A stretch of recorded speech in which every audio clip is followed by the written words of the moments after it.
el alcalde. Y los supervisores o inspectores de presupuesto sí son del ministerio, por tanto llegan a los colegios, revisan el mobiliario, revisan las ventanas, revisan los baños, revisan todo, ¿no es cierto?, colocan las anotaciones y tenemos un plazo de 15 días al minuto de colocar esas anotaciones para nosotros mejorar lo que está allí puesto. Si no se descuenta el dinero de la subvención. Claro. Y si no se descuenta. Por otro lado, el ministerio, en el caso de nuestro país, no traspasó, y eso ha sido una cosa que ha complicado mucho la existencia, no traspasó, por ejemplo, lo técnico-pedagógico. De tal manera que nosotros tenemos que ver con lo administrativo, con lo de infraestructura, con la mantención, pero todo lo que son los planes, programas de estudio y otros siguen siendo propiedad del ministerio, lo cual significa que tampoco podemos tener programas especiales de acuerdo a las realidades de las regiones o de las realidades de las comunas, y tenemos que competir entre comunas y entre regiones con realidades absolutamente distintas. Lo que es gravísimo, el ministerio traspasó las rentas a los alcaldes.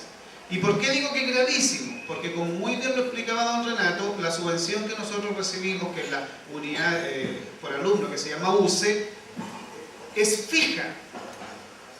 Pero las rentas no son fijas, porque el ministerio traspasó las rentas, pero también se aprobó un estatuto docente que dice que el profesor, cada vez que hace un curso de perfeccionamiento, gana más. Cada vez que cumple un bienio, gana más. Cada vez que sucede un aguinaldo o cualquier cosa, gana más. Pero esos dineros no los pone el ministerio.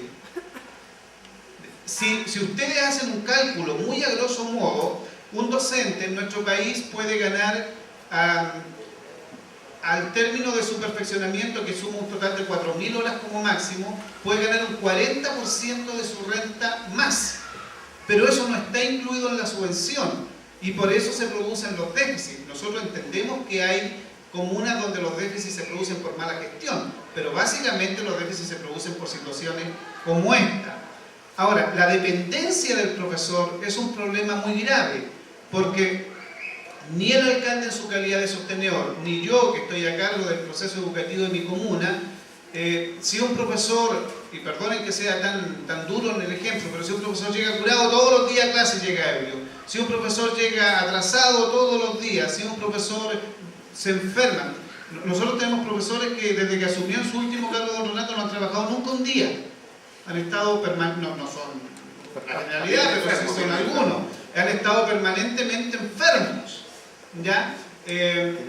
Y esos profesores nosotros no podemos hacer nada, absolutamente nada, porque el ministerio los heredó con contrato definido, en circunstancias que podríamos perfectamente finiquitarlos y poder contratar, por ejemplo, profesores jóvenes o recién titulados o qué sé yo. Y también hay que tener muy presente un tema que es súper importante, que a veces tenemos conflictos con el alcalde nosotros, porque dicen, bueno, pero ¿cómo me están diciendo que me están pidiendo que apruebe 10.000 horas para la comuna y resulta que ahora tú me dices que tengo 10.500? Entonces me están mintiendo. No, lo que pasa es que el ministerio va creando un montón de programas. Por ejemplo, antidrogas, programas de no violencia familiar, programas de esto otro, programas de perfeccionamiento entre docentes. Entonces ya vamos a nombrar aquí al señor, ¿no es cierto?, él está a cargo del lenguaje y comunicación y por lo tanto el ministerio lo nombra a él, pero nosotros tenemos que darle 10 horas para eso. Al otro tenemos que darle 4 horas, al otro le tenemos que dar 2 horas. Entonces esas 10.000 horas que inicialmente aprueba el Consejo Municipal, que el alcalde tiene que pelear, ¿no es cierto?, porque el Consejo Municipal no la aprueba todo así como de buena primera, se transforman en 10.500, se transforman en 11.200, en 11.500 horas durante el transcurso del año escolar, y por tanto eso significa que la planilla de sueldo se va haciendo insostenible. Y al revés, si el alcalde quiere contratar una persona porque es absolutamente necesario para una determinada gestión, no se puede porque la planilla no lo permite. Entonces son cosas que hay que dejar como muy sentadas. Y el problema, que por supuesto es tremendamente grave, tal vez el peor de todo, es, como les dije en un principio, el pago por asistencia y no por matrícula. O sea, eso mata cualquier sistema. Piensen ustedes que nosotros vivimos en una región donde llueve 9 meses del año, donde tenemos temperatura negativa y donde hay minutos en que el agua se lleva los puentes, se lleva las casas, se lleva los animales, se lleva todo, y por supuesto los niños en esos días no van a clase. Y aunque ustedes crean que es un chiste mal gusto, en esos días donde llueve, donde hace frío, donde los niños no van a clase, en esos días llegan los supervisores y pasan la asistencia. Entonces dicen, ayer habían 20, hoy día hay 2, por lo tanto les paso una multa por discrepancia. Y esa multa significa 5 millones de pesos por 3 veces durante el año, o sea, 15 millones de pesos. Es un castigo porque llueve. Y esa es la realidad de nuestro clima. De tal manera que son cosas que creo que ustedes tienen que, antes de que se produzca este traspaso municipal, que de hecho se va a producir, porque no hay... A nosotros nos han copiado muchas cosas en muchos países y nos han copiado muchas cosas negativas. Yo vengo recién llegando de Venezuela, donde se está peleando muy fuerte por crear el sistema de AFP y de ISAPRE que nosotros tenemos en nuestro país, que es bastante complicado, es un tema muy complicado.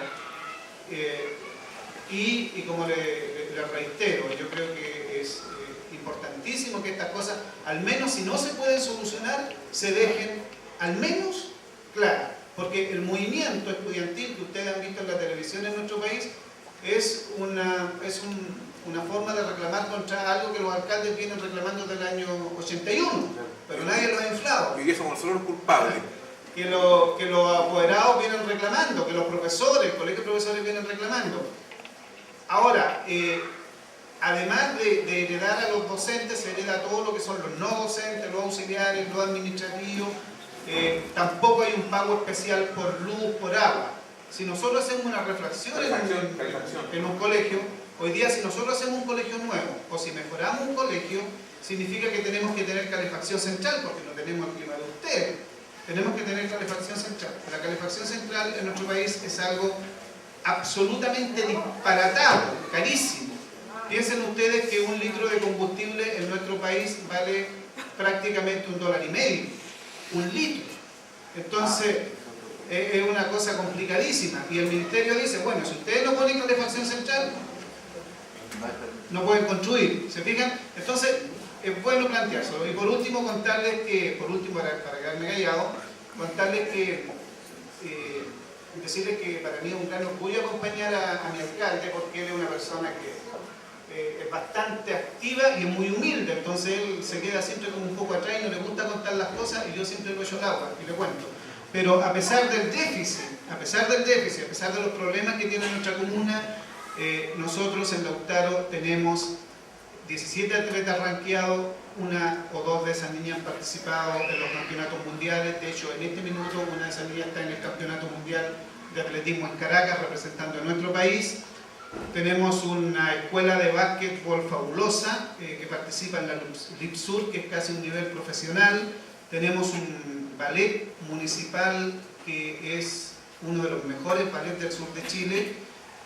Tenemos una orquesta sinfónica que ha recorrido el país, que ha actuado en el Congreso, que nos ha dado muchas satisfacciones, y tenemos mucho fútbol, mucho deporte, tenis. Han leído ustedes en estos días que se ha estado planteando a todo nivel que el ajedrez es muy importante, colocarlo en la educación preinfantil de los niños, y la verdad es que de las 32 comunas de la 9ª región, creo que en este minuto Lautaro es lejos la que lidera no solamente el sistema recreativo, sino que además el sistema cultural de nuestra región.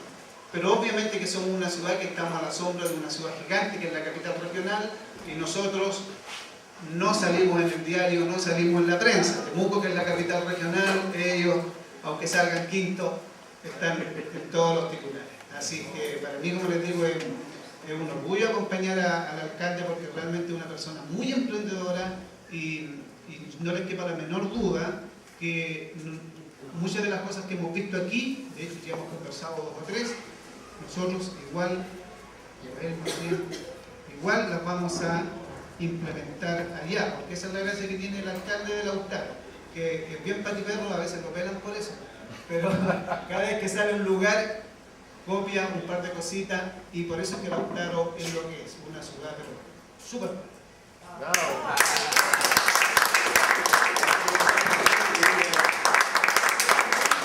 alcaldes no lo pierdan. Hay que preguntarle a la gente que vive ahí que estoy contento o no. Pero lo importante, lo que dice, y yo quisiera dar como último mensaje, que las cosas no hay que buscarlas afuera. O sea, hay que aprender de las cosas afuera y llevarlas y adaptarlas a la ciudad. Creo que el gran problema que tenemos hoy día en América es que estamos copiando todo de Europa. ¿Y quiénes son los europeos? Hace 15 años tuvo una tremenda guerra entre Croacia y Serbia. Los viejos allá no pueden ir a casa de sus hijos, tienen que pedir una hora para que lo reciban. Nosotros tenemos la familia, el arraigo, el afecto, el cariño. Eso es lo potente nuestro. Tenemos las materias primas, los europeos no tienen. Hacen convenios donde nos ponen puras reglas nomás. Entonces, nosotros tenemos que ser creativos en lo que tenemos y aprovechar eso que tenemos. Y juntarnos más, los brasileños, los chilenos, los peruanos, que vivimos cerca acá. Y no dividirnos porque eso, digamos, no sirve. ¿Ya? Por ejemplo, hablaba el señor de Ecuador con las pymes. Pero yo ayer, en mi casa tuve un amigo mío que venía de Argentina. Él hace licores, espectacular sus licores. Lindo, bien presentados. Pero ¿sabe una cosa? Que no puede vender a ninguna parte porque le piden las normas de calidad. Y son fijadas por los europeos. Por tanto, algo que es súper rico, tiene que venderlo así de casa a casa. Entonces, yo le dije a preguntar, ¿cómo lo hacen ellos para las pymes? Porque en el fondo, digamos, ¿a quién le van a vender? A la gente de su ciudad nomás y puse para el mundo. Entonces, si no resolvemos ese problema, ¿ah? ¿Qué sacamos con hablar de las pymes? Es como jugar con caca. Entretenido está y todo lleno de olor, pero no sirve para nada porque el olor es muy malo. Tenemos que ver entonces que eso sirva. Y por último, los códigos en América entre nosotros, que los compremos entre nosotros. Si allá en Europa compran con la ISO 9000, los grandes venderán a la ISO 9000, porque nosotros venderemos entre nosotros aquí, ¿no? Oiga, si la paradoja, por ejemplo, en mi pueblo, la gente del campo no puede vender queso ni miel en la ciudad. ¿Por qué? El servicio no lo autoriza, porque se puede intoxicar. Sin embargo, cuando vamos al campo, nosotros nos llegamos a patar comiendo queso y tortilla y uno no se muere. ¿Se dan cuenta, no? Entonces, tenemos que ser nosotros. Entonces, cuando dicen, nuestros políticos dicen, porque cuando llegan al poder, son los técnicos que mandan, no los políticos. Entonces, dicen, nosotros los escuchamos, nosotros hacemos lo que ustedes dicen. Los escuchan, pero no hacen lo que la gente dice. Entonces, ¿por qué va a ser malo comer queso? Por las normas sanitarias. Bueno, pero adaptemos entonces la norma sanitaria, porque la gente del campo come queso todo el tiempo. ¿Y por qué tiene que vivir? Pero no importa que se mueran los campesinos, no. Si no se mueren los campesinos es porque son buenos, ¿no? Y no está malo. Entonces, seguimos siendo pobres, pero somos pobres mirando para arriba, para la carnicería, cuando podemos no ser pobres y comer bien y lo que tenemos nosotros. Para afuera, las reglas, pero para adentro, lo que tenemos nosotros.